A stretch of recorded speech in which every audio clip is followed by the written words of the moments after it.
أعمالنا من يهده الله فلا مضل له ومن يضلله فلا هادي له ونشهد أن لا إله إلا الله وحده لا شريك له ونشهد أن سيدنا وحبيبنا ومولانا محمد عبده ورسوله الذي أرسل إلى الناس كافة وبشيرا ونذيرا وداعيا إلى الله بإذنه وسراجا منيرا أما بعد فإن خير الحديث كتاب الله وخير الهدى هدى محمد صلى الله عليه وسلم وشر الأمور محدثاتها وكل محدثة بدعة وكل بدعة ضلالة وكل ضلالة في النار فقد قال الله تعالى في كلامه المجيد أعوذ بالله من الشيطان الرجيم بسم الله الرحمن الرحيم قاف والقرآن المجيد بل عجبوا أن جاءهم منذر منهم فقال الكافرون هذا شيء عجيب أإذا متنا وكنا ترابا ذلك رجع بعيد قد علمنا ما تنقص الأرض منهم وعندنا كتاب حفيظ بل كذبوا بالحق لما جاءهم فهم في أمر مريج ومن السنة عن النبي صلى الله عليه وسلم قال بشر المشائين في الظلم إلى المسجد بالنور التام يوم القيامة আলহামদুলিল্লাহ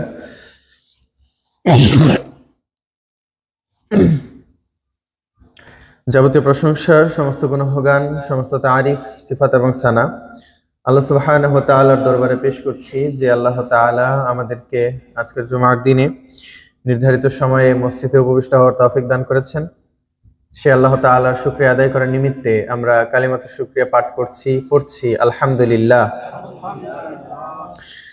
অগণিত দুরূদ এবং সালাম পেশ করছি আমাদের সর্বশ্রেষ্ঠ নবী সৈয়দুল মুরসালিন খাতামুন নবিয়্যিন মুস্তাফা মুহাম্মদ রাসূলুল্লাহ সাল্লাল্লাহু আলাইহি ওয়াসাল্লাম এর উপর। অতঃপর দুরূদ পেশ করছি তার আহলে আয়াল এবং সকল আসহাবায়ে কেরামের উপর। আমরা পড়ছি আল্লাহুম্মা সাল্লি আলাইহিম আল্লাহুম্মা বারিক আলাইহিম। সম্মানিত উপস্থিতি মুসলিম একরাম, আমরা গত সপ্তাহে জুমার দিনের গুরুত্ব নিয়ে আলোচনা করেছি এবং এর প্রেক্ষাপট সম্পর্কে আমরা সংক্ষিপ্ত আলোকপাত করেছি। গত সপ্তাহে আমরা জুমার দিনের গুরুত্ব সম্পর্কে অনুধাবন করতে পেরেছি। আজকের জুমার দিনে আমরা জুমার দিনেরই কিছু গুরুত্বপূর্ণ দিক নির্দেশনা এবং নীতি নৈতিকতার বিষয় নিয়ে আলোকপাত করব ইনশাআল্লাহ। জুমার দিনে আমাদের কি করা উচিত এবং কিভাবে করা উচিত, জুমার দিনকে কিভাবে ব্যবহার করা উচিত এবং এর সম্পূর্ণ দিনে কি কি কাজ করা উচিত সেই সম্পর্কে আমরা সংক্ষিপ্ত আলোকপাত করে আমাদের খুতবা রীতি টানবো ইনশাআল্লাহ। ওয়া মা তাওফীক ইল্লা বিল্লাহ আলাইহি তাওয়াক্কালতু ইলাইহি উনীব। সম্মানিত মুসলিম কেরাম, যেমনটি আমরা ইতিপূর্ব থেকেই বলে এসেছি যে আমাদের জুমার দিনের গুরুত্ব অথবা এর আলোচনার বিষয় সবকিছুই কেবলমাত্র এই খুতবাকে কেন্দ্র করে, এবং সেই খুতবা আমরা এই মুহূর্তে আপনাদের সামনে উপস্থাপন করছি।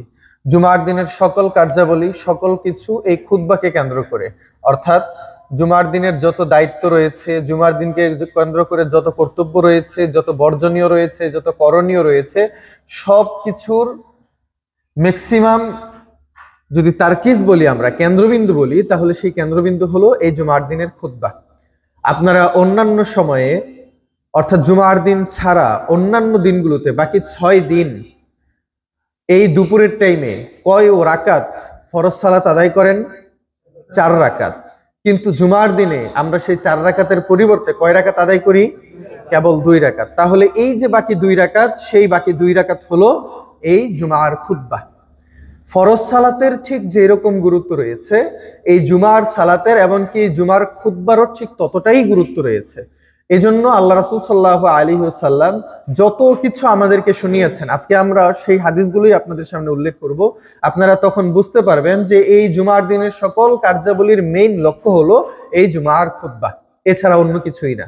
যেমনটি আমরা ইতিপূর্বে আলোচনা করেছিলাম যে জুমার এত এত ফজিলত, এই শুক্রবারের এত এত মর্যাদা আসলে কি জন্য, এত এত ইবাদত করার আহ্বান তাগিদ কি জন্য? আসলে কি আমি অন্য কোনো ইবাদত করব? না, কেবলমাত্র এই জুমার খুতবাকে গুরুত্ব দেওয়াই হলো আল্লাহ সুবহানাহু ওয়া তাআলার উদ্দেশ্য, বিশ্বনবী সাল্লাল্লাহু আলাইহি ওয়াসাল্লামের উদ্দেশ্য। আল্লাহ তাআলা কোরআনুল কারীমেও সেই বিষয়েই গুরুত্ব আরোপ করেছেন। আল্লাহ তাআলা সূরা জুমার মধ্যে সেই কথা বলছেন, যেই আয়াত আমরা প্রায় প্রত্যেক সপ্তাহে এখানে তেলাওয়াত করি। আল্লাহ তাআলা বলছেন, ইয়া আইয়ুহাল্লাযীনা আমানু, হে ঈমানদারগণ, তোমরা জুমার দিন মসজিদে আসো। কি আছে? ইয়া আইয়ুহাল্লাযীনা আমানু ইযা নুদিয়া লিস-সালাতি মিন ইয়াউমিল জুমআহ ফাসআউ ইলা যিকরিল্লাহি ওয়া যারুল বাই। যখন জুমার দিনের জন্য আহ্বান করা হয়, অর্থাৎ আযান দেওয়া হয়, আযান দেওয়ার সাথে সাথে ফাসআউ ইলা যিকরিল্লাহ, তোমরা আল্লাহ তাআলার স্মরণে দৌড়িয়ে আসো। যিকরিল্লাহ, আল্লাহ তাআলার স্মরণ বলতে এই জুমার খুতবা, এই সালাত, এগুলোই হলো আল্লাহ তাআলার স্মরণ। আমরা জানি যে জিকির 2 রকম ভাবে হতে পারে। একটা হলো আমি বসে বসে তাসবিহ তাহলিল করছি, এটা হলো একটা জিকির। আরেকটা জিকির হলো সব ধরনের ইবাদত। আপনি সালাত আদায় করছেন, এইটা একটা জিকির। আপনি হজ করতে যাচ্ছেন, এইটা একটা জিকির। আপনি সিয়াম পালন করছেন, এইটা একটা জিকির। আপনি এই মুহূর্তে খুতবা শ্রবণ করছেন, যেহেতু এইটাও একটা ইবাদত, এইটাও একটা জিকির। আপনি মাহফিলে ওয়াজ শুনতে গিয়েছেন, যেহেতু ওয়াজ শোনা একটা ইবাদত, ওইটাও একটা জিকির। সুতরাং সব ধরনের আমল এবং ইবাদতকে সংক্ষেপে এক কথায় জিকির বলা হয়। আল্লাহ তাআলা এখানে এই কথাই বলছেন, যখন আযান দেওয়া হয়, যখন তোমাদেরকে আহ্বান জানানো হয়, ফাসআউ ইলা যিকরিল্লাহ, তোমরা আল্লাহ তাআলার জিকিরের প্রতি, অর্থাৎ খুতবা শোনার জন্য, জুমার সালাত আদায় করার জন্য দৌড়িয়ে তোমরা সেখানে গমন করো। আল্লাহ তাআলা এখানে দৌড় দেওয়ার কথা বলেছেন। কিন্তু কোন ইমাম অথবা কোন হুজুর অথবা এমনকি বিশ্বনবী সাল্লাল্লাহু আলাইহি ওয়াসাল্লামও কোন দিন কি তিনি মসজিদে আসার জন্য দৌড় দিয়েছেন? কোথাও কোনো জায়গায় আছে? আপনারা কি কখনো মসজিদে আসার জন্য দৌড়িয়ে এসেছেন? আল্লাহ তাআলা তো এখানে বললেন দৌড় দেওয়ার কথা। আল্লাহ সুবহানাহু ওয়া তাআলা এখানে ডিরেক্টলি বলছেন যে তোমরা জুমার জন্য দৌড়িয়ে আসো। আল্লাহ তাআলা তো দৌড়ের কথা বলছেন, কিন্তু আমি আজ পর্যন্ত কোনোদিন মসজিদে দৌড়িয়ে আসি নাই। কেন আমি দৌড়িয়ে আসি নাই? রাসূল সাল্লাল্লাহু আলাইহি ওয়াসাল্লাম তার জীবনে কোনোদিন দৌড়িয়ে আসেন নাই। তাহলে আল্লাহ তাআলা এখানে কেন এই কথা বললেন যে দৌড়িয়ে আসতে হবে? তার মানে আল্লাহ তাআলা এখানে বলছেন যে তোমরা দৌড়িয়ে আসো, কিন্তু আসলে দৌড় দেওয়া নয়, বরং যত দ্রুত সম্ভব মসজিদে আসার চেষ্টা করো। এইটা বোঝানোই হলো আল্লাহ তাআলার আসল উদ্দেশ্য। আল্লাহ রাসূল সাল্লাল্লাহু আলাইহি ওয়াসাল্লাম এই আয়াত পড়েছেন, তার উপরে এই আয়াত নাজিল হয়েছে, কিন্তু রাসূল সাল্লাল্লাহু আলাইহি ওয়াসাল্লাম কখনো মসজিদে দৌড়িয়ে আসেন নাই। বরং কিছু সাহাবী মসজিদে দৌড়িয়ে এসেছিলেন। এই অবস্থা দেখার পর রাসূল সাল্লাল্লাহু আলাইহি ওয়াসাল্লাম বলছেন যে মা শাআনুকুম, এই তোমাদের কি হলো? তোমরা দৌড়িয়ে মসজিদে কেন আসলা? তখন আল্লাহ রাসূল সাল্লাল্লাহু আলাইহি ওয়াসাল্লাম এরপর বলছেন যে শোনো, তোমরা কখনোই মসজিদে দৌড়িয়ে আসবে না, লা তাফআলু হাকাদা। এরপরে কখনোই তোমরা মসজিদে দৌড়িয়ে আসবে না, বরং যখন তোমরা মসজিদে আসবা ফাআলাইকুমুস সাকিনা, ধীর স্থির আসবা, শান্তিপূর্ণ ভাবে আসবা, এবং ফামশুন, হেঁটে হেঁটে আসবা, দৌড় দিবা না। রাসূল সাল্লাল্লাহু আলাইহি ওয়াসাল্লাম সাহাবীদেরকে যখন দেখলেন যে তারা দৌড়িয়ে এসেছে, তখন তিনি তাদেরকে নিষেধ করলেন যে দেখো, মসজিদে আসার জন্য দৌড় দিবা না, বরং শান্তির সাথে, প্রশান্তির সাথে মসজিদে আসো এবং হেঁটে হেঁটে আসো। তাহলে কোরআনে আল্লাহ তাআলা বলছেন দৌড় দেওয়ার কথা, বিশ্বনবী সাল্লাল্লাহু আলাইহি ওয়াসাল্লাম বলছেন হেঁটে আসার কথা। দুইটার মধ্যে বৈপরীত্য দেখা যাচ্ছে। আসলে কি বৈপরীত্য আছে? না, বরং আমরা মসজিদে আসব, হেঁটে হেঁটেই আসব, কিন্তু দৌড় দেওয়ার অর্থ হলো যত তাড়াতাড়ি সম্ভব মসজিদে আসো, তবে আবার তাড়াহুড়া করবা না। তাড়াহুড়া এবং তাড়াতাড়ি করার মধ্যে পার্থক্য আছে। একটা হলো তাড়াতাড়ি করা, আর একটা হলো তাড়াহুড়া করা। দুইটা এক মনে হলো, কিন্তু দুইটার মধ্যে ভিন্নতা আছে। একটাকে ইসলাম অনুমতি দিয়েছে, আরেকটা ইসলামের মধ্যে নিষিদ্ধ, নিরুৎসাহিত করা হয়েছে। জিনিসটা কি? যে ব্যাপারে উৎসাহিত করা হয়েছে সেটা হলো তাড়াতাড়ি করা। যে কোনো কাজ তাড়াতাড়ি করে নাও, কিন্তু তাড়াহুড়া করবা না। আল্লাহ রাসূল সাল্লাল্লাহু আলাইহি ওয়াসাল্লাম বলছেন যে আলা ইজলাতু মিনাশ শাইতান, তাড়াহুড়া করবা না, কিন্তু তাড়াতাড়ি করবা। বিষয়টা হলো এই, আপনার মসজিদে আসতে হবে আপনাকে 12টা বাজে। এখন মসজিদে যেহেতু 12টায় খুতবা শুরু হবে, আপনি বাড়ি থেকে রওনা হয়েছেন 11টা বাজে, 1 ঘন্টা সময় হাতে নিয়ে আপনি বাড়ি থেকে রওনা হয়েছেন যাতে করে ধীরস্থির ভাবেই খুব স্বাচ্ছন্দ্যের সাথেই আপনি মসজিদে এসে উপস্থিত হতে পারেন। তাহলে এই যে আপনার হাতে আপনি 1 ঘন্টা সময় রেখে বাড়ি থেকে বের হয়েছেন, এইটা হলো তাড়াতাড়ি করা। এখন আপনার হাতে সময় আছে 1 ঘন্টা, কিন্তু আপনার দূরত্বের জায়গা হলো মাত্র 20 মিনিট। আপনি 20 মিনিটে মসজিদে চলে আসতে পারেন, কিন্তু আপনি হাতে 1 ঘন্টা সময় নিয়ে তারপরে মসজিদে বের হয়েছেন, তার মানে আপনি তাড়াতাড়ি করেছেন। বিপরীতে মসজিদে আসতে হবে আপনাকে 12টা বাজে, এখন আপনার রাস্তা হলো 10 মিনিটের, আপনি বের হয়েছেন 11টা 55-তে, আপনার হাতে সময় কয় মিনিট? 5 মিনিট। এখানে আসতে সময় কতক্ষণ লাগবে? 10 মিনিট। তাহলে আপনার হাতে সময় কম, আপনি তাড়াহুড়ো করে যত দ্রুত সম্ভব তাড়াতাড়ি ধুপধাপ আপনি গোসল করলেন, তাড়াতাড়ি জামা কাপড় পরিধান করে দৌড়িয়ে মসজিদে চলে আসলেন, এইটা হলো তাড়াহুড়া। আর যে 1 ঘন্টা সময় হাতে নিয়ে আপনি মসজিদে এসেছেন, এইটা হলো তাড়াতাড়ি। আল্লাহ রাসূল সাল্লাল্লাহু আলাইহি ওয়াসাল্লাম আমাদেরকে অসংখ্য হাদিসের মধ্যে এই কথা বলেছেন, যেটা আমরা সামনেই পড়তে যাচ্ছি। বিশ্বনবী সাল্লাল্লাহু আলাইহি ওয়াসাল্লাম বলছেন যে তাড়াতাড়ি করো, যত দ্রুত সম্ভব হয় তাড়াতাড়ি করো। কিন্তু অন্যত্র বিশ্বনবী বলছেন আল ইজলাতু মিনাশ শাইতান, তাড়াহুড়া হলো শয়তানের কাজ, সুতরাং তাড়াহুড়া করতে পারবে না, বরং তাড়াতাড়ি করো। আল্লাহ সুবহানাহু ওয়া তাআলা এই তাড়াতাড়ি করার জন্যই এখানে এই কথা বলেছেন যে ফাসআউ, তোমরা মসজিদে দৌড়িয়ে আসো। আসলে দৌড়িয়ে আসা উদ্দেশ্য না, বরং যত দ্রুত সম্ভব বাড়ি থেকে বের হওয়া যায়, যত দ্রুত সম্ভব বাড়ির দুনিয়াবি কাজকর্ম সারা যায়, তাড়াতাড়ি সেগুলোকে সেরে মসজিদে এসে উপস্থিত হও এবং খুতবা শ্রবণ করো। সুতরাং ইসলামের সকল বিষয়ের অথবা জুমার দিনের সকল কার্যাবলীর মেইন টার্গেট হলো যে আপনাকে যত দ্রুত সম্ভব মসজিদে এসে খুতবা শ্রবণ করতে হবে। এই খুতবাই হলো এই জুমার দিনের আসল উদ্দেশ্য। এখন এই জুমার দিনকে কেন্দ্র করে আরো কিছু গুরুত্বপূর্ণ কার্যাবলী রয়েছে যেগুলো আমাদেরকে করতে হয়। আশা করি আপনারা সকলে এগুলো জানেন, আমি জাস্ট আপনাদেরকে স্মরণ করিয়ে দিচ্ছি। ফাযাক্কির ফাইন্না যিকরা তানফাউল মুমিনিন, আমার কাজ হলো আপনাকে জাস্ট স্মরণ করিয়ে দেওয়া।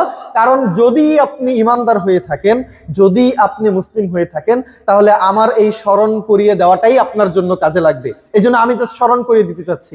নাম্বার 1 যে কাজ আমাকে করতে হবে এই জুমার দিনকে কেন্দ্র করে, জুমা আসার সাথে সাথেই একটা সূরাকে আল্লাহ তাআলা আপনার জন্য নির্ধারণ করে দিয়েছেন, যাতে করে প্রত্যেক জুমাতেই আপনি সেই সূরাটা তেলাওয়াত করতে পারেন। আপনাদেরকে বলতে হবে সেই সূরার নাম কি? সূরাতুল কাহাফ। জানেন তো মাশাআল্লাহ, সকলেই পড়ে এসেছেন কি? আল্লাহ ভালো জানে। আমি আপনাদের অনেক খতিব আছে, অনেক বক্তা আছে যারা হাত উত্তোলন করায়, যায় দাঁড়ান দেখি আজকে ফজরের সালাত কয়জন পড়ে এসেছেন, এই হাত তোলেন দেখি আজকে কাহাফ কয়জন পড়ে এসেছেন। আমি জানি আমি যদি এই কাজ করতে যাই অধিকাংশ মানুষই লজ্জায় পড়ে যাবেন, সেজন্য আমি আসলে করতে চাই না। কিন্তু আপনার নিজের কাছে কি প্রশ্ন আসে না যে আহা জানি তো আমিও, কিন্তু কোনোদিন তেলাওয়াত করে দেখি নাই, এমনকি আজকেও তেলাওয়াত করে দেখি নাই।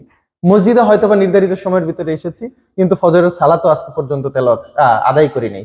আল্লাহু আলাম, আমি অন্যদিকে আলোচনা নিতে চাই না। বলছিলাম যে আমাদের প্রথম কাজ হলো জুমার দিনকে কেন্দ্র করে যে আমাদের সূরাতুল কাহফ তেলাওয়াত করে নেওয়া। বিশ্বনবী সাল্লাল্লাহু আলাইহি ওয়াসাল্লাম বলছেন মান করাআ সূরাতুল কাহফি ইয়াউমাল জুমআহ উসিমা মিনাদ দাজ্জাল।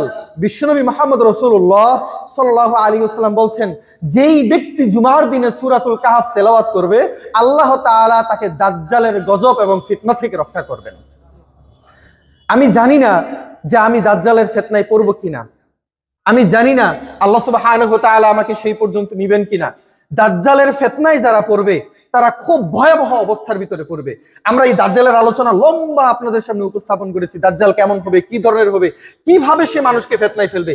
আপনি চিন্তা করেন 3 মাস যাবত আপনার বাড়িতে কোনো খাবার নাই, 3 মাস যাবত আপনার কাছে পান করার মতো পানি নাই, কোনো রকম ভাবে একটু একটু পানি নিয়ে আপনি কোনোভাবে আপনার গলা ভিজাচ্ছেন, পেটের মধ্যে খাবার নাই 3 মাস যাবত, কি নাকি গাছের লতাপাতা খাচ্ছেন, এখন গাছের লতাপাতাও শেষ হয়ে গেছে, কিচ্ছু নাই, আসমান থেকে বৃষ্টি হচ্ছে না, নিচ থেকে পানি উঠছে না, কোনো রকমের ফসল নাই, কোনো সবজি নাই, দুনিয়াতে খাওয়ার মতো কিচ্ছু নাই। এই সময়টাতে আল্লাহ তাআলা দাজ্জালকে বের করবেন, আর সে মানুষকে বলতে থাকবে যারা আমাকে প্রভু মানবা আমি তাদেরকে খাদ্য দিব, যারা আমাকে আল্লাহ হিসেবে স্বীকৃতি দিবা আমি তোমাদেরকে বাসস্থান দিব, তোমাদেরকে নিরাপত্তা দিব, সকল রকমের নাজ নিয়ামত প্রদান করব, এই যে তোমাদের জন্য জান্নাত আমি রেডি করে রেখেছি, জাস্ট আসো আর আমার জান্নাতের ভিতরে প্রবেশ করো। আপনি দুর্বল বান্দা হিসেবে চিন্তা করেন, আপনি আজকে ঘুমকে ত্যাগ করে আপনার ফজর সালাতটা আদায় করতে পারেন নাই, আপনি আপনার দুনিয়াবি ব্যবসা বাণিজ্য ছেড়ে আজকে নির্ধারিত টাইমে মসজিদে এসে উপস্থিত হতে পারেন নাই। এই ব্যক্তির সামনে যদি দাজ্জাল চলে আসে এবং আপনার এই কঠিন সময় যদি দাজ্জাল আপনাকে এত বড় অফার করে, আপনি কি আপনার ঈমান ধরে রাখতে পারবেন কিনা একবার নিজেকে প্রশ্ন করেন। আমি তো মনে করি আমার মতো দুর্বল ঈমানের ব্যক্তি এই অবস্থায় পড়লে আমি আল্লাহকে বাদ দিয়ে দাজ্জালকে হয়তোবা স্বীকৃতি দিয়েই ফেলবো। আল্লাহ মালুম, নাউজুবিল্লাহ, আল্লাহ আমাকে রক্ষা করুন, আল্লাহ আপনাদেরকে রক্ষা করুন। আল্লাহ রাসূল সাল্লাল্লাহু আলাইহি ওয়াসাল্লাম বলছেন যে সবচাইতে কঠিনতম ফিতনার মধ্যে একটা হলো এই দাজ্জালের ফিতনা। কারণ আপনি এইবার একটু 2টা সেকেন্ড আপনি নিজের কাছে সময় নেন আর ভাবেন, এইরকম একটা অবস্থায় যখন আপনার কাছে কিছু নাই, এই সময়টাতে আপনি তো কোনো কিছুই এর পরোয়া করবেন না, কিচ্ছু লাগবে না, জাস্ট আমাকে খাবারটা দে, কোনো কিছু দরকার নাই, কেবল আমাকে খাবারটুকু দাও। খাবারের জন্য তো আপনি পুরো দুনিয়া বিক্রি করে দিতে রাজি থাকবেন। তো এই সময়টাতে আপনি দাজ্জালকে কিভাবে অবিশ্বাস করে পারবেন? তার উপরে দাজ্জাল আবার আপনার বাবা মাকে হাজির করে ফেলবে। ধরেন আপনার বাবা মারা গেছে, দাজ্জাল বলবে যে আমি যদি তোমার বাপ মাকে হাজির করে দিতে পারি তাহলে কি মানবা? হয়তোবা অনেকেই বলে ফেলবে যে হ্যাঁ, যদি তুমি আমার মৃত বাবা মাকে জীবিত করে দিতে পারো তাহলে আমি তোমাকে স্বীকৃতি দিয়ে দিব। দাজ্জাল সেটাই করে দেখাবে। দাজ্জাল মৃত মানুষকে একত্র করে দেখাবে, কবর থেকে মানুষকে জীবিত করে দেখাবে।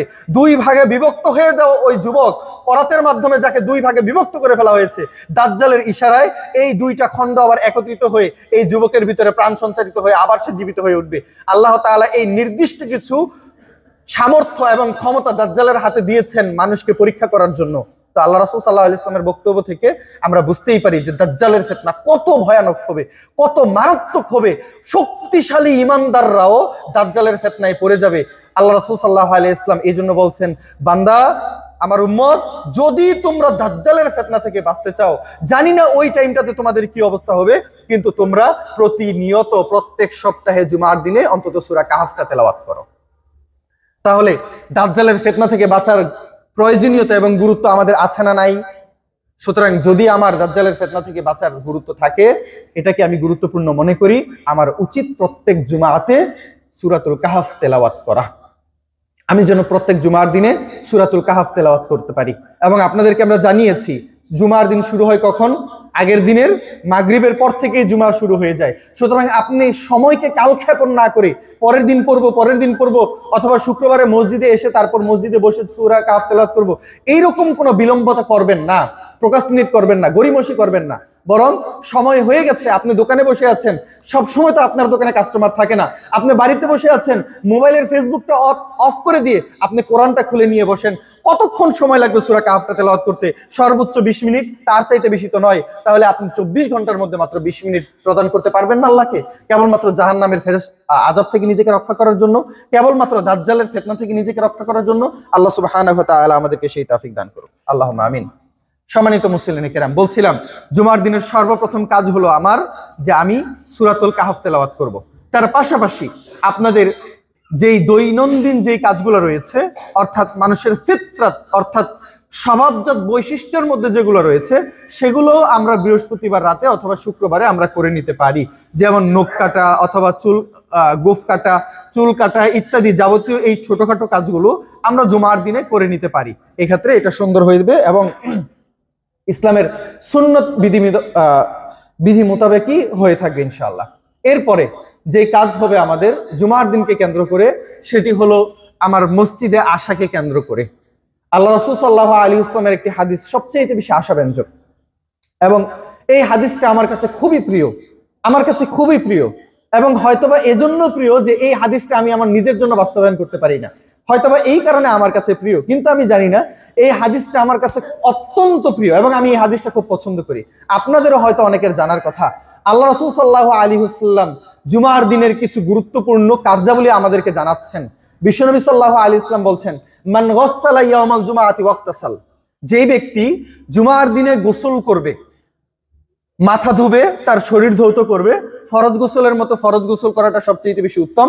যেই ব্যক্তি জুমার দিনে গোসল করবে, এটা হলো প্রথম কাজ, জুমার দিনে গোসল করবে। ওয়াবাক্কারা ওয়াবতাকার, এখানে বেশ কিছু অর্থ আছে, এবং সেই ব্যক্তি নিজে গোসল করবে, তার পরিবারকে গোসল করাবে, এটাও কেউ কেউ বলেছেন। ওয়াবাক্কারা ওয়াবতাকার, এবং সে তাড়াতাড়ি নিজেকে প্রস্তুত করবে এবং মসজিদ পানে ছুটে চলবে। ও গদা অন্যান্য বর্ণনায় রয়েছে। তাহলে প্রথম কাজ কি? যে ওই ব্যক্তি গোসল করবে।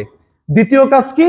ওই ব্যক্তি যত দ্রুত সম্ভব তাড়াতাড়ি প্রত্যুষে মসজিদের উদ্দেশ্যে রওনা হবে। এটা হলো দ্বিতীয় কাজ। তাহলে দেরি করা যাবে না। ওয়ামাশা ওয়ালাম ইয়ারকাব, এবং ওই ব্যক্তি হেঁটে আসবে, বাহনে আরোহণ করবে না। এইটা হয়তোবা আমি যেই কথা বলছিলাম যে আমি এই হাদিস বাস্তবায়ন করতে পারি না, এটা হলো একটা পয়েন্ট যে আপনাকে মসজিদে হেঁটে আসা উচিত, আপনার বাহনে আরোহণ না করা উচিত।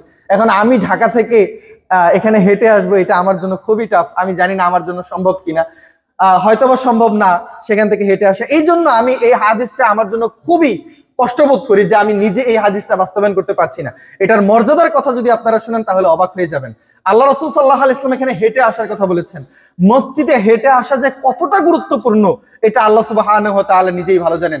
রাসূল সাল্লাল্লাহু আলাইহি ওয়াসাল্লাম একটা হাদিসের মধ্যে জাস্ট বলছেন, বাশশিরিল মাশাঈনা ফি যুলাম ইলাল মসজিদ বিন-নূরি তাম ইয়াউমাল কিয়ামাহ। আল্লাহ রাসূল সাল্লাল্লাহু আলাইহি ওয়াসাল্লাম বলছেন যে যেই ব্যক্তিগুলো মসজিদে অন্ধকারের টাইমে মসজিদে হেঁটে আসে তাদেরকে কিয়ামতের দিন পরিপূর্ণ আলোর সুসংবাদ প্রদান করো। এখন আপনারা কতটুকু জানেন আমি জানি না যে কিয়ামতের দিন আলোর গুরুত্ব কতটুকু, কিয়ামতের দিন আলোর গুরুত্ব কতটুকু। সেই কিয়ামতের দিনে যখন সূর্য আপনার সবচাইতে নিকটতম স্থানে থাকবে কিন্তু সূর্যের কোনো আলো থাকবে না, কেবলমাত্র তাপটুকু আপনি অনুভব করবেন। আপনাকে পুলসিরাত পার হতে হবে কিন্তু আপনি বিন্দুমাত্র কোনো আলো পাবেন না। অন্ধকারের মধ্যে আপনি কোথায় পাড়া দিবেন, কিভাবে থাকবেন আল্লাহ সুবহানাহু ওয়া তাআলা ভালো জানেন। এই আলো ছাড়া বিশ্বনবী সাল্লাল্লাহু আলাইহি ওয়াসাল্লাম আপনাকে চিনতে পারবেন না। আমরা জানি আল্লাহ রাসূল সাল্লাল্লাহু আলাইহি ওয়াসাল্লাম তার উম্মতকে চিনবেন কিভাবে? তার উম্মতের গা থেকে যে আলো বের হবে সেই আলোর মাধ্যমে আল্লাহ রাসূল সাল্লাল্লাহু আলাইহি ওয়াসাল্লাম তার উম্মতকে চিনবেন এবং এক এক করে সুপারিশ করে তাদেরকে জান্নাতে প্রবেশ করাবেন। তো কিয়ামতের দিন আমি যদি রাসূল সাল্লাল্লাহু আলাইহি ওয়াসাল্লামের কাছে আমার পরিচয় দিতে চাই যে আল্লাহ রাসূল আমি আপনার উম্মত, আমি সেই শেষ নবীর উম্মত, আমি আপনার সেই অভাগা উম্মত, এই পরিচয়টুকু যদি আমি বিশ্বনবীকে দিতে চাই তাহলে আমার কিসের প্রয়োজন? আলোর প্রয়োজন। আমি যদি পুলসিরাত পার হতে চাই আমার কিসের প্রয়োজন? আলোর প্রয়োজন। সকল ক্ষেত্রে কিয়ামতের দিনে আমার আলোর প্রয়োজন, কারণ চারদিক নিবিড় অন্ধকার থাকবে, কোনো কিচ্ছু দেখা যাবে না, বিন্দুমাত্র জায়গা পাওয়া যাবে না আপনার পাটুকু ফেলানোর জন্য। এই সময়টাতে আপনি আলো পাবেন কিভাবে? আল্লাহ রাসূল সাল্লাল্লাহু আলাইহি ওয়াসাল্লাম বলছেন যদি আপনি মসজিদে আসার সময় হেঁটে আসেন, যদি আপনি মসজিদে হেঁটে আসেন, আর যদি সেটা অন্ধকারের টাইম হয়, অন্ধকার কখন কখন থাকে? ফজরের সময় এবং এশার সময়। তাহলে এই দুইটা সময় যদি আপনি মসজিদে জামাতের সহিত আদায় করেন সালাত, তাহলে আপনাকে অন্ধকারেই মসজিদে হেঁটে আসতে হবে। বিশ্বনবী সাল্লাল্লাহু আলাইহি ওয়াসাল্লাম বলছেন যদি কোনো ব্যক্তি এই অন্ধকারের টাইমে মসজিদে হেঁটে আসে তাহলে তাকে কিয়ামতের দিন পরিপূর্ণ আলো প্রদান করা হবে। ছোটখাটো না, পরিপূর্ণ, বিন-নূরি তাম, পরিপূর্ণ। মানে যতটুকু হলে তোমার জন্য বান্দা এনাফ, যতটুকু আলো হলে কিয়ামতের দিন তুমি পুলসিরাত পার হতে পারবা, যতটুকু আলো হলে বিশ্বনবী তোমাকে চিহ্নিত করতে পারবেন, যতটুকু আলো হলে তুমি জান্নাতের পথ দেখতে পারবা, অতটুকু আলোই আল্লাহ তাআলা তোমাকে প্রদান করবেন কেবলমাত্র এই সময়টুকুতে মসজিদে হেঁটে আসার মাধ্যমে। এছাড়াও অসংখ্য হাদিসের কথা বলা হয়েছে, অসংখ্য হাদিসে বিশ্বনবী সাল্লাল্লাহু আলাইহি ওয়াসাল্লাম হাঁটার কথা বলেছেন মসজিদে। অন্যত্র আল্লাহ রাসূল সাল্লাল্লাহু আলাইহি ওয়াসাল্লাম বলছেন আওয়ালা আদুল্লুকুম আলা শাই, আমি কি তোমাদেরকে এমন কোন বিষয়ে সংবাদ দিব যেই জিনিস করলে পরে ইয়ামহুল্লাহু বিকুমুল খতায়া বিল খতায়া, আল্লাহ সুবহানাহু ওয়া তাআলা এই আমলের মাধ্যমে তোমাদের সকল গুনাহগুলোকে মোচন করে দিবেন, ওয়ারফাউ বিহি দারাজাত, এবং তোমাদের মর্যাদাকে আল্লাহ তাআলা তার কাছে বৃদ্ধি করবেন। সাহাবীরা বলছেন যে আল্লাহ রাসূল অবশ্যই, এক ঢিলে দুই পাখি, একটা আমল করলে দুইটা মর্যাদা পাওয়া যাবে, আমার গুনাহ মোচন হবে, আবার আল্লাহ তাআলা কিয়ামতের দিন আমাকে উচ্চ মর্যাদাও প্রদান করবেন। অবশ্যই অবশ্যই আমরা তো এমন কথাই শুনতে চাই যেখানে এক ঢিলে দুই পাখি মারা যায়। আল্লাহ রাসূল সাল্লাল্লাহু আলাইহি ওয়াসাল্লাম বলছেন কাসরাতুল খুতা ইলাল মসজিদ, মসজিদে যত বেশি সম্ভব তোমরা গমন করো, যত বেশি সম্ভব মসজিদে হেঁটে আসো। কারণ হলো আল্লাহ রাব্বুল আলামিন তোমাদের এই হাঁটা, এই পদাঙ্কগুলোকে গ্রহণ করেন, আল্লাহ তাআলা এগুলোকে গণনা করে রাখেন এবং এই পদাঙ্কগুলোই, এই মাটিগুলোই কিয়ামতের দিন তোমার পক্ষে সুপারিশ করবে এবং আল্লাহ তাআলার সামনে সাক্ষ্য দিবে। তাহলে অসংখ্য মর্যাদা এবং ফজিলতের কথা বলা হয়েছে কেবলমাত্র মসজিদে হেঁটে আসাকে কেন্দ্র করে। আর যদি সেটা জুমার দিন হয় অবশ্যই অবশ্যই আরো বেশি মর্যাদাবান। বনু সালামা গোত্রের কিছু মানুষ নিয়ত করলো যে তারা মসজিদ থেকে অনেকখানি দূরে, তো তারা মসজিদের আশেপাশে যেহেতু জায়গা আছে তারা তাদের অঞ্চলটাকে এই দিকে প্রত্যাবর্তন করাবে। তারা চিন্তা করলো যে আমরা যেহেতু দূরে থাকি, আমাদের বাড়িগুলো সেখান থেকে ভেঙে মসজিদের পাশে আমরা আমাদের বাড়ি করে নিব, তাহলে খুব দ্রুত এবং খুব সহজেই মসজিদে আমাদের গমন অথবা আগমন সহজ হবে এবং আমরা সহজে সেটা করতে পারবো। আল্লাহ রাসূল সাল্লাল্লাহু আলাইহি ওয়াসাল্লামের কাছে এই সংবাদ গেল। তিনি বনু সালামার নেতাদেরকে আহ্বান করলেন যে আমি তোমাদের ব্যাপারে শুনতে পেয়েছি যে তোমরা নাকি তোমাদের বাড়িঘরগুলোকে ভেঙে মসজিদের নিকটে তোমরা তোমাদের আবাসস্থল তৈরি করবা। সাহাবীরা বললেন যে হ্যাঁ আল্লাহ রাসূল, হ্যাঁ আপনি সঠিকই শুনেছেন, যেহেতু আমাদের বাড়ি অনেকখানি দূরে, আমাদের সেখান থেকে আসা যাওয়ার সময় বেশি লাগে, কষ্ট বেশি হয়, তো মসজিদটা যদি আমাদের কাছে হয় তাহলে আমাদের মসজিদে আগমন গমন খুব তাড়াতাড়ি হয়ে যাবে এবং সহজ হয়ে যাবে, আমরা খুব রেগুলারলি মসজিদে সালাত আদায় করতে পারবো। আল্লাহ রাসূল সাল্লাল্লাহু আলাইহি ওয়াসাল্লাম বলছেন যে না, তোমরা যেখানে আছো সেখানেই থাকো, বরং তোমরা যদি এখানে আসো তাহলে তোমাদের সওয়াবের পরিমাণটা কমে যাবে, বরং তোমাদের যেটা করা উচিত তোমরা সেখানেই থাকবা এবং সেখান থেকেই মসজিদে যত দ্রুত সম্ভব অথবা যত বেশি সম্ভব আসা যাওয়া করবা। কারণ তুকতাবু আথারকুম, কারণ তোমরা যেই পদাঙ্কগুলো ফেলো, তোমরা যেই পাগুলো ফেলো, এই পাগুলো, এই পদাঙ্কগুলো আল্লাহ সুবহানাহু ওয়া তাআলা গণনা করে রাখেন এবং এইটার ভিত্তিতেই আল্লাহ তাআলা কিয়ামতের দিন তোমাদেরকে সওয়াব প্রদান করবেন। সম্মানিত উপস্থিতি মুসলিম কেরাম, সেজন্য আমাদের বাড়ি যাদের দূরে আছে আমরা চেষ্টা করব মসজিদে আসার জন্য পায়ে হাঁটার মাধ্যমে। এমনকি আপনারা পাশের মসজিদে না গিয়ে চেষ্টা করবেন দূরবর্তী মসজিদে যাওয়ার জন্য মাঝে মাঝে, যদি সম্ভব হয়। আমি আপনাদেরকে আহ্বান জানাচ্ছি, যদি সম্ভব হয় আপনারা পার্শ্ববর্তী অথবা একটু দূরবর্তী মসজিদে যাওয়ার চেষ্টা করবেন। কখনো কখনো একাধারে লাগাতার এক মসজিদে সর্বদা সালাত আদায় করবেন না, মাঝে মাঝে মসজিদ চেঞ্জ করবেন, বিশেষ করে যদি সেটা আপনার মসজিদে আপনার বাড়ির নিকটবর্তী হয়, বরং দূরবর্তী মসজিদেও মাঝে মাঝে যাওয়ার চেষ্টা করবেন। আমরা বলছিলাম যে আল্লাহ রাসূল সাল্লাল্লাহু আলাইহি ওয়াসাল্লাম এই হাদিসের মধ্যে তৃতীয় নম্বর যেই শর্ত দিয়েছেন সেটা হলো ওয়ামাশা ওয়ালাম ইয়ারকাব, ওই ব্যক্তি হেঁটে চলবে এবং সে বাহনে আরোহণ করবে না। যদি আপনার সামর্থ্য থাকে তাহলে আপনি হেঁটে আসুন, কিন্তু আপনি বাহনে আরোহণ করবেন না, কোনো রকমের গাড়ি ঘোড়াতে উঠবেন না। এখন আমি এই কথাই বলছিলাম যে হাদিস আমার জন্য বাস্তবায়ন করা খুব কঠিন, কারণ সেখান থেকে আসা আমার হয়তো সারাদিন লেগে যাবে এখানে আসতে আসতে, এবং আমি এখানে আসার পরও দুর্বল হয়ে যাবো, হয়তো বা খুতবা দিতে পারবো না। তো এই হাদিস যেরকম ভাবে আপনাদের জন্য আশাব্যঞ্জক, এই জিনিসটা আমার জন্য কষ্টকর যে এই মর্যাদাটা আমি অর্জন করতে পারছি না। মর্যাদা যখন শুনবেন তখন আপনারা অবাক হয়ে যাবেন। তৃতীয়ত আল্লাহ রাসূল সাল্লাল্লাহু আলাইহি ওয়াসাল্লাম বলছেন ওয়ামাশা ওয়ালাম ইয়ারকাব, সে হেঁটে আসবে এবং কোন রকমের বাহনে আরোহণ করবে না। ওয়া দানা মিনাল ইমাম, এবং ইমামের নিকটবর্তী জায়গায় অবস্থান করবে। এখন ইমামের নিকটবর্তী অবস্থায় কারা থাকবেন? দ্বিতীয় কাতার, লাস্টের কাতার, নাকি প্রথম কাতারের লোকজন? প্রথম কাতারের লোকজন। তার মানে চতুর্থ নম্বর শর্ত হলো যে প্রথম কাতারে আপনাকে এসে বসতে হবে। যদি আপনি এই চতুর্থ নাম্বার শর্ত পূরণ করতে চান তাহলে আপনাকে দেরিতে আসলে হবে নাকি প্রথমে আসতে হবে? যত দ্রুত সম্ভব চেষ্টা করতে হবে, যত তাড়াতাড়ি সম্ভব মসজিদে আসা যায় জুমার দিনে এই প্রচেষ্টাটুকু করতে হবে। তবেই না কেবল আপনি জুমার দিনে প্রথম কাতারে এসে বসতে পারবেন, ইমামের নিকটবর্তী জায়গায় এসে বসতে পারবেন। অনেক মানুষকে আমি দেখি মসজিদে এসেছেন, তিনি বারান্দায় চলে যান, বারান্দায় গিয়ে সালাত আদায় করেন, তারপর সেখানেই বসে থাকেন।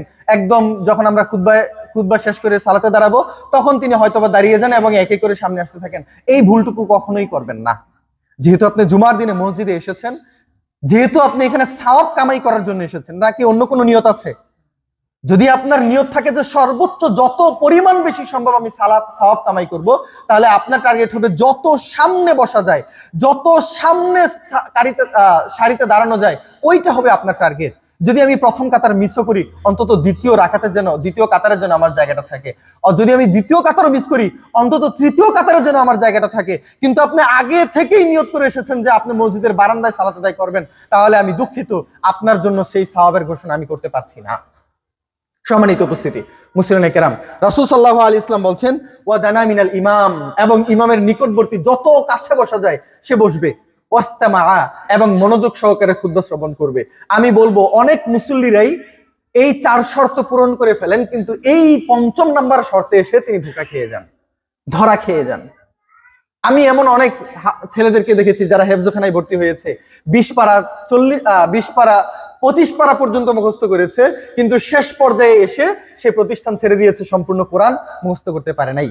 কারণ শয়তান প্রথমে হয়তো বা একটু একটু দেয়, কিন্তু লাস্টে যখন দেখে যে একদম শেষ জায়গায় সে চলেই যাচ্ছে, বড় রকমের একটা সওয়াব অর্জন করেই ফেলছে, তখন শয়তান তার সকল রকমের প্রক্রিয়া তার উপরে প্রয়োগ করে, যাতে করে অন্তত লাস্ট টাইমে হলেও তাকে হারিয়ে দেওয়া যায়। তো আমি এরকম অসংখ্য মুসল্লিকে দেখেছি যারা খুব তাড়াতাড়ি সময়ে বাড়ি থেকে গোসল করে প্রস্তুত হয়ে মসজিদে হেঁটে এসেছেন, ইমামের নিকটবর্তী জায়গায় বসেছেন, এরপর ইমামের নিকটবর্তী জায়গায় বসে তারপর তিনি ঘুমাচ্ছেন, মনোযোগ সহকারে খুতবা শ্রবণ করতে পারেন নাই।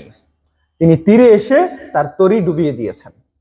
তাহলে এইরকম জায়গায় এসে এই ধরনের বোকামি করা যাবে না যে আমি সর্বোচ্চ চেষ্টা করলাম, সব শর্ত আমি ফিল আপ করেছি, লাস্টে সামান্যর জন্য আমি হেরে গেলাম, শয়তানের কাছে আমার পরাজয় হলো। এই ধরনের পরাজয় কোনোভাবেই গ্রহণযোগ্য নয়, বরং এটা আমাদের জন্য আফসোসের বিষয়। সম্মানিত উপস্থিতি মুসলিম কেরাম, সেজন্য আমরা বলছিলাম যে পরবর্তী শর্ত হলো ওয়াস্তামা, মনোযোগ সহকারে খুতবা শ্রবণ করতে হবে। এখন আপনি যদি মনোযোগ সহকারে খুতবা শ্রবণ করতে চান, প্রথমত কাজ হলো আপনি বাড়ি থেকে একটু ঘুমিয়ে আসবেন, যাতে করে মসজিদে এসে এখানে খুতবার টাইমে আপনাকে ঘুমাতে না হয়। দ্বিতীয়ত, আপনি কোনো দূরবর্তী জায়গায় বসবেন না, বরং নিকটবর্তী জায়গায় বসার চেষ্টা করবেন। আপনার সামনে কোনো ফাঁকা রাখবেন না, কারণ যদি আপনি সামনে ফাঁকা রাখেন তাহলে সেই জায়গাটার ফাঁকা থাকে না, পূরণ করে নেয় কে? শয়তান। তাহলে যেহেতু আপনি শয়তানের জন্য জায়গা ফাঁকা করে রেখেছেন, তাহলে শয়তান অবশ্যই আপনার সামনে চলে আসবে এবং আপনাকে ওয়াসওয়াসা দিবে, যাতে করে আপনি মনোযোগ সহকারে খুতবা শ্রবণ করতে না পারেন। বন্ধু বান্ধবদের সাথে খুতবাতে বসবেন না, কারণ আপনার বন্ধুর সাথে আপনি খুতবাতে বসলে হয়তোবা দেখবেন যে একজন আরেকজনের সাথে কথা বলছেন। এমনকি কোনো ব্যক্তি যদি আপনাকে সালামও দেয়, সালামের জবাবও তখন হোল্ড করে রাখবেন, কারণ আপনাকে মনোযোগ সহকারে খুতবা শ্রবণ করতে হবে। আপনার পাশের মানুষ যদি ঘুমিয়েও থাকে, পাশের মানুষ যদি গল্পও করে, মসজিদে এসে খুতবা চলাকালীন অবস্থায় যদি মোবাইলে ফেসবুক চালায়, তারপরেও তাকে নিষেধ করতে যাবেন না, বরং ইশারা দিয়ে বুঝিয়ে দেওয়ার চেষ্টা করবেন, কারণ আপনি খুতবা চলাকালীন সময়ে কথা বলতে পারবেন না, বরং আপনাকে মনোযোগ সহকারে খুতবা শ্রবণ করতে হবে। তাহলে সকল বিষয়ের কেন্দ্রবিন্দু হলো আপনাকে মনোযোগ সহকারে খুতবাটুকু শ্রবণ করতে হবে, এর বাহিরে আর কিছুই নেই। সম্মানিত উপস্থিতি মুসলিম কেরাম, এই জন্য আল্লাহ রাসূল সাল্লাল্লাহু আলাইহি ওয়াসাল্লাম বলছেন ওয়াস্তামা ওয়া লাম ইয়ালগু, সে মনোযোগ সহকারে খুতবা শ্রবণ করবে এবং কোনো আজে বাজে কথা বলবে না, কোন রকমের বাজে জিনিসের সাথে নিজেকে সম্পৃক্ত করবে না। এবং খুতবার চাইতে সকল জিনিসই হলো তুলনামূলক বাজে, এটা যত গুরুত্বপূর্ণই হোক না কেন। খুতবার চাইতে গুরুত্বপূর্ণ আর কিছু আছে? নাই। আপনার বন্ধু হতে পারে, আপনার ঘনিষ্ঠ মানুষ হতে পারে, যত কিছুই থাকুক না কেন, খুতবার চাইতে গুরুত্বপূর্ণ কোনো কিছু যেহেতু নেই, সুতরাং খুতবা শ্রবণ করা ছাড়া বাকি সব কিছুই হলো অনর্থক। বিশ্বনবী সাল্লাল্লাহু আলাইহি ওয়াসাল্লাম বলছেন মনোযোগ সহকারে খুতবা শ্রবণ করবে এবং অনর্থক কোনো কিছু করবে না। আর খুতবা শ্রবণ করা ছাড়া বাকি সবকিছুই যেহেতু অনর্থক, সুতরাং আপনার কাজ হবে কেবলমাত্র খুতবা শ্রবণ করা, বাকি সবকিছুকে বাদ দিয়ে দিতে হবে। রাসূল সাল্লাল্লাহু আলাইহি ওয়াসাল্লাম বলছেন যদি কোনো ব্যক্তি এই 6টা শর্ত পূরণ করতে পারে, যদি কোনো ব্যক্তি এই 6টা শর্ত পূরণ করতে পারে, শর্তগুলা কি কি? নাম্বার 1, গোসল করতে হবে। নাম্বার 2, তাড়াতাড়ি মসজিদে আগমন করতে হবে। নাম্বার 3, মসজিদে আসবেন, হেঁটে আসতে হবে, বাহনে আরোহণ করতে পারবেন না।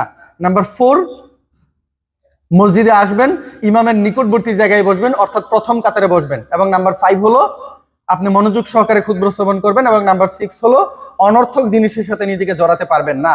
যদি কোনো ব্যক্তি এই 6টা শর্ত পূরণ করতে পারে, যেহেতু শর্ত অনেকগুলা এবং কিছু কিছু শর্ত বেশ কঠিন, আসলে সহজ কিন্তু আমাদের কাছে কঠিন, সুতরাং শ্রম যত বেশি, চাপ যত বেশি, তার সওয়াবও বেশি। ইন্না আজমাল উজুরি মা আজমিল বালা, আপনাকে চাপ যত বেশি গ্রহণ করতে হচ্ছে, আপনার মর্যাদা এবং আপনার ফজিলত তত বেশি হবে। সুতরাং এর মর্যাদা কি হতে পারে, এর ফজিলত কি হতে পারে? বিশ্বনবী সাল্লাল্লাহু আলাইহি ওয়াসাল্লাম বলছেন কানা বিকুল্লি খুতওয়াতিন, তার প্রত্যেকটা পদাঙ্কের কারণে আল্লাহ তাআলা তাকে 1 বছর সালাত আদায় করার এবং 1 বছর সিয়াম পালন করার সমপরিমাণ নেকি তার আমলনামায় প্রদান করবেন। বিশাল মর্যাদা।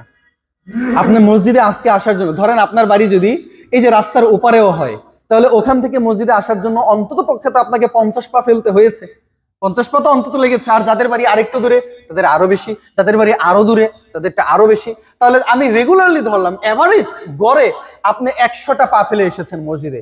তাহলে 100টা পা ফেলার কারণে আপনার 100 বছর তাহাজ্জুদ সালাত আদায় করার সমপরিমাণ নেকি, 100 বছর একটানা সিয়াম পালন করার সমপরিমাণ নেকি আপনার আমল নামায় দিয়ে দেওয়া হবে।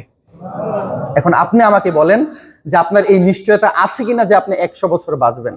আপনি যদি 1000 বছর বাঁচেন, আপনি কি 100 বছরে একটানা সিয়াম পালন করতে পারবেন? আপনি কি 100 বছরে একটানা তাহাজ্জুদের সালাত আদায় করতে পারবেন? তাহলে আপনি মাত্র 10 মিনিটে, আমি 10 মিনিট বলবো না, 1 ঘন্টাই বলি, আপনি মাত্র 1 ঘন্টা শ্রম দেওয়ার মাধ্যমে আপনি 100 বছরেরও বেশি সওয়াব আপনি আপনার আমল নামায় ঢুকাতে পারছেন। এর চাইতে বড় ফজিলতপূর্ণ, এর চাইতে বড় মর্যাদার বিষয় আর কি হতে পারে? আমি জানি না। কিন্তু এই জায়গা থেকে আমি খুব দুঃখিত, কারণ আমি একা তো হেঁটেও আসতে পারি না, দ্বিতীয়ত আমাকে খুতবা দিতে হয়, আমি শ্রবণ করার জায়গায় থাকি না। তো যদি আমার কখনো সুযোগ হয় যে আমি খুতবা শ্রবণ করতে যাচ্ছি, আমি খুতবা দিচ্ছি না, আমার পরীক্ষার কারণে আমাকে ক্যাম্পাসেই থাকতে হচ্ছে, তখন আমি এই জিনিসটাকে খুব বড় করে ধারণ করি, চেষ্টা করি সবার আগে চলে যাওয়ার জন্য, এবং সকল রকমের যত ধরনের ক্রাইটেরিয়া এখানে দেওয়া আছে সবগুলোকে এক এক করে বাস্তবায়ন করার চেষ্টা করি। তো আমি আপনাদের কাছে আহ্বান জানাই যে এই জিনিস থেকে, এই ফজিলত থেকে, এই সওয়াব থেকে যেন আপনি নিজেকে বঞ্চিত না করেন, বরং আপনারও যেন টার্গেট হয় যে প্রত্যেক সপ্তাহে যেন আমি এই সওয়াবটুকু অর্জন করতে পারি। আল্লাহ তাআলা আমাকে, আপনাকে, সকলকে সেই তৌফিক দান করুক। আল্লাহুম্মা আমিন। সম্মানিত উপস্থিতি মুসলিম কেরাম, তাহলে এই সওয়াব অর্জন করতে হলে মসজিদে নির্ধারিত সময়ে খুতবা শুরু হওয়ার পূর্বে আমাকে আসতে হবে কি না? আসতে হবে। সুতরাং যেহেতু আপনি সওয়াব অর্জন করতে চান, এটাকে কাজে পরিণত করুন। খুতবাকে খুতবার জায়গায় স্থির করে রাখবেন না। খুতবাই আমাদের জন্য যথেষ্ট ছিল। যদি আপনি প্রতিনিয়ত নির্ধারিত টাইমে খুতবা এসে শ্রবণ করেন, আপনার ওয়াজ অন্যান্য কোনো কিছুর প্রয়োজনই হবে না। আপনি জাস্ট খুতবার মাধ্যমে আপনার জীবনকে সুন্দর করে নিতে পারেন। আমরা এই পর্যন্ত, আমি প্রায় এই কথাটা বলে থাকি, আজকে 5 বছরের বেশি হয়ে গেছে আমি এখানে খুতবা দিচ্ছি, প্রায় 250 সাবজেক্টের উপরে আমি আপনাদেরকে এই পর্যন্ত খুতবা দিয়েছি। আমার মনে হয় না বাংলাদেশের কোনো মাহফিলে, কোনো জায়গাতে আর কোনো বিষয়ে আলোচনা হতে পারে যেই বিষয়ে আমি আপনাদের মাঝে আলোচনা করি নাই। এখনো যেই সকল বিষয় নিয়ে আলোচনা করি নাই সেগুলো আমার কাছে লিস্টেড করা আছে, সেগুলো আমি পরবর্তীতে আগামী 2 বছরের ভিতরে দেওয়ার চেষ্টা করবো ইনশাল্লাহ। কিন্তু গতানুগতিক যে সকল আলোচনা ওয়াজ মাহফিলে হয় অথবা অন্যান্য মসজিদে হয়, এমন কোনো আয়াত, এমন কোনো হাদিস, এমন কোনো আলোচনা বাদ নেই যেটা আমাদের মসজিদে আমরা করি নাই। সুতরাং আপনি যদি গত 5 বছর রেগুলারলি মসজিদে আসতেন, আপনি যদি রেগুলারলি মসজিদে এসে খুতবা শ্রবণ করতেন, আমি মনে করি যে আপনি এতদিনে একজন আলেম হয়ে যেতেন। আপনার অজানার বাহিরে আর কিছুই থাকতো না। সম্মানিত উপস্থিতি মুসলিম কেরাম, সেজন্য খুতবার প্রতি আমাকে মনোযোগ দিতে হবে। খুতবাটুকু মনোযোগ সহকারে শ্রবণ করলেই আমি এখান থেকে আমি আমার জীবনের সকল এসেন্সগুলো, সকল নির্যাসগুলো আমি ধারণ করতে পারবো, যাতে করে আমি আমার ব্যক্তি জীবনে সেটাগুলোকে বাস্তবায়ন করতে পারি। সম্মানিত উপস্থিতি মুসলিম কেরাম, সুতরাং খুতবা শ্রবণ করার টার্গেট কেবলমাত্র স্বাদ গ্রহণ করা নয়, বরং নিজের জীবনে বাস্তবায়ন করার টার্গেটও আমাকে রাখতে হবে। আল্লাহ তাআলা আমাকে সেই তৌফিক দান করুক। আল্লাহুম্মা আমিন। এবং এর পাশাপাশি আরো কিছু প্রাসঙ্গিক এবং আনুষঙ্গিক কিছু সুন্নতের কথা আল্লাহ রাসূল সাল্লাল্লাহু আলাইহি ওয়াসাল্লাম তার অন্যান্য জায়গার মধ্যে বলেছেন। নাম্বার 1 হলো জুমার দিনকে কেন্দ্র করে বেসিক্যালি মেসওয়াক করা। এবং মেসওয়াক আপনি যদি দাঁত ব্রাশও করেন তাহলে সেটাও মেসওয়াক। এখন অনেকে কাঠ ব্যবহার করেন, বিভিন্ন রকমের গাছের গোড়া বাজারে বিক্রি করা হয় মেসওয়াক নামে, আপনি সেগুলো ব্যবহার করতে পারেন। কিন্তু জুমার দিনকে কেন্দ্র করে আপনাকে মেসওয়াক করতেই হবে, অবশ্যই করা উচিত। বিশ্বনবী সাল্লাল্লাহু আলাইহি ওয়াসাল্লাম বলছেন কেবলমাত্র জুমা নয়, বরং লাউলা আন আশুক্কা আলা উম্মতি লা আমারতুহুম বিসওয়াকি ইনদা কুল্লি সালাহ, যদি আমার উম্মতের জন্য এটা কষ্টকর না হতো তাহলে আমি মেসওয়াক করাটাকে প্রত্যেক ফরজ নামাজের পূর্বেই তাদের জন্য ফরজ করে দিতাম। তাহলে মেসওয়াক করা কতটা জরুরি। আপনি এখানে সালাতে যখন দাঁড়াচ্ছেন, আপনি কার সাথে কথা বলছেন? স্বয়ং আল্লাহ সুবহানাহু ওয়া তাআলার সাথে। আপনি যখন তেলাওয়াত করেন তখন আপনার ঠোঁটের সাথে ফেরেশতারা তাদের ঠোঁটগুলোকে মিলিয়ে নেয়। আপনি যেইভাবে তেলাওয়াত করেন তারা আপনার সাথে সাথে তেলাওয়াত করে, আপনার মুখের গন্ধ তাদের কাছে যায়। এখন যেই ফেরেশতাগুলো আপনার আমলনামা লিপিবদ্ধ করবে, যেই ফেরেশতাগুলো আপনার সালাতের সওয়াব লিপিবদ্ধ করবে, তাদেরকে যদি আপনি এই দুর্গন্ধযুক্ত মুখের কারণে কষ্ট দেন, সওয়াব পাওয়ার কি সম্ভাবনা আছে? আল্লাহ ভালো জানে। সুতরাং যত বেশি সম্ভব মেসওয়াক করার চেষ্টা করবেন, এটা হলো প্রথম কাজ। জুমার দিনে অবশ্যই মেসওয়াক করবেন এবং সুন্দরভাবে পরিষ্কার হয়ে আসবেন। বিশ্বনবী সাল্লাল্লাহু আলাইহি ওয়াসাল্লাম বলছেন, যে ব্যক্তি গোসল করলো এবং অতঃপর যেই ধরনের আতর রয়েছে, যেই ধরনের সুগন্ধি রয়েছে, সেই সুগন্ধগুলো বেশি ব্যবহার করলো। এখন সুগন্ধি বিভিন্ন রকমের হতে পারে। আমরা বর্তমান সময়ে প্রচুর পরিমাণে অ্যালকোহলিক সেন্ট পাওয়া যায়, সেগুলো আপনি ব্যবহার করতে পারেন, সমস্যা নেই। অ্যালকোহল খাওয়া হারাম, গায়ে মাখানো হারাম না। এবং সেটা যে অ্যালকোহল, সেন্টে, পারফিউমে যে অ্যালকোহল থাকে সেটাতে সমস্যা নেই। সুতরাং আপনার বাড়িতে যেই পারফিউম আছে সেটা হোক অ্যালকোহলিক অথবা নন অ্যালকোহলিক, আপনি সেটা আপনার গায়ে মাখতে পারেন, সেন্ট হিসেবে ব্যবহার করতে পারেন, তাতে কোনো সমস্যা নেই। তো আপনার কাজ হলো, রাসূল সাল্লাল্লাহু আলাইহি ওয়াসাল্লাম বলছেন, অতঃপর তার কাছ থেকে যদি কোনো সুগন্ধি থাকে অথবা পরিবারের কাছে সুগন্ধি থাকে তাহলে সে তার গায়ে একটু সুগন্ধি মেখে নিবে। ওয়ালাবিসা, এবং এমন কিছু পরিধান করবে যেটা তার কাছে সর্বোত্তম, এবং তার কাছে যেটা সর্বোত্তম সেই জিনিসটা সে পরিধান করবে। ইন্টারেস্টিং বিষয় দেখেন, আল্লাহ রাসূল সাল্লাল্লাহু আলাইহি ওয়াসাল্লাম এই কথা বলেন নাই যে সবচেয়ে সুন্দর পোশাক পরিধান করতে হবে। তাহলে আমাদের মুসলিমদের মধ্যে মারামারি লেগে যেত যে কার চাইতে কার জামা বেশি সুন্দর, কার চাইতে কার জামা বেশি পরিপাটি। না, বিষ্ণু সাল্লাল্লাহু আলাইহি ওয়াসাল্লাম এই কথা বলেন নাই। রাসূল সাল্লাল্লাহু আলাইহি ওয়াসাল্লাম কি বলেছেন? তিনি বলেছেন যে তার কাছে যা আছে তার মধ্যে সর্বশ্রেষ্ঠ কোনটা ওইটা তাকে পরিধান করতে হবে। কি জন্য এই কথা বলেছেন?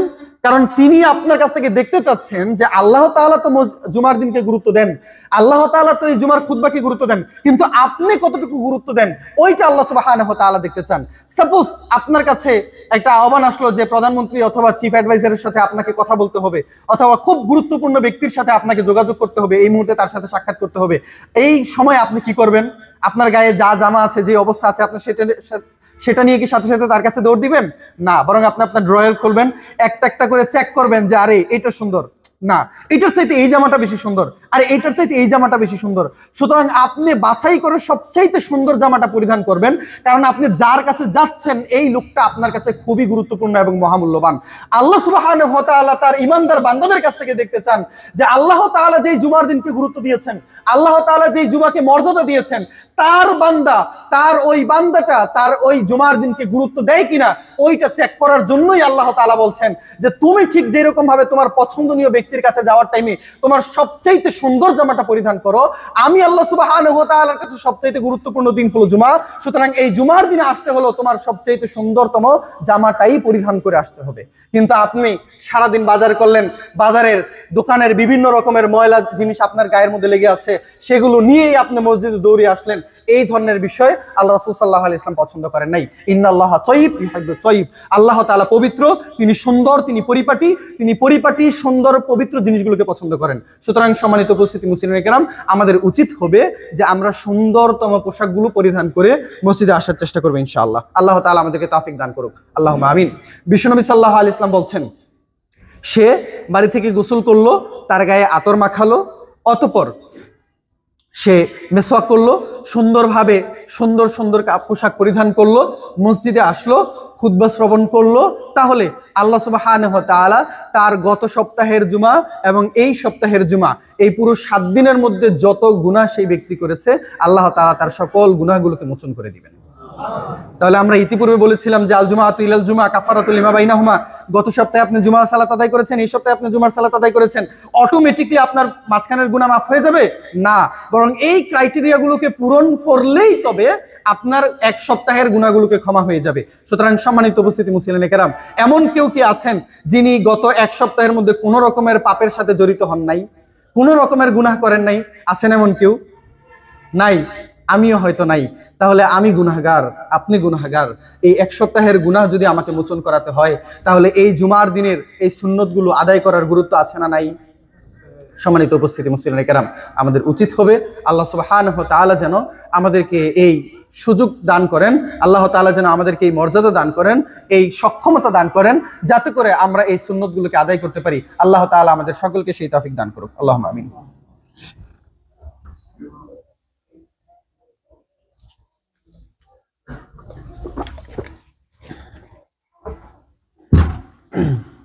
সম্মানিত উপস্থিতি মুসলিমে কেরাম, সর্বশেষ যে বিষয়টা বলতে যাচ্ছি সেটি হলো জুমার সালাতের পরে আমাদের কিছু কাজ রয়েছে। যে এরকম ভাবে আমরা সকলেই জানি জুমার সালাত শেষ হওয়ার সাথে সাথে অথবা ফরজ সালাত শেষ হওয়ার সাথে সাথে আমাদেরকে কি করতে হয়? কিছু জিকির আজগার করতে হয়।